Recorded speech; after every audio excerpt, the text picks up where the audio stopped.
Mabuti na lang may pakialam ang ibang tao. Panoorin niyo itong mabuti, guys.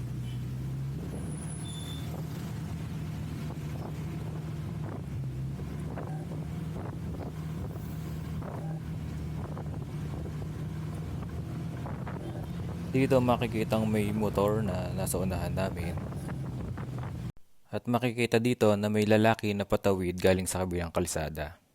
Tumigil siya sandali, ngunit biglang naglakad ng mabilis nang makitang pinagbigyan ng driver ng van. Sakto ng mga kabang niya ay nasa blind spot na siya ng driver ng motorsiklo. Ngunit tila napansin ito ng driver at pasahero ng van. Kaya inilabas ng pasahero ng van ang kamay niya upang warningan ang driver ng motorsiklo. At makikitang biglang napapreno ang driver ng motorsiklo.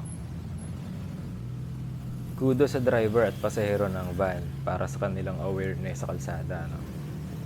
Ugaliin din nating magminor kapag mayroong mga sasakyan na nagmiminor sa harapan natin.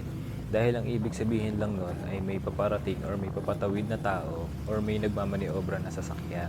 Lalong-lalo na kapag binabalak niyang mag-overtake.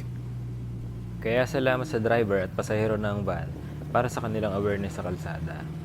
Dahil kung hindi nila napansin iyon, marahil ay nagdulot iyon ng sakuna.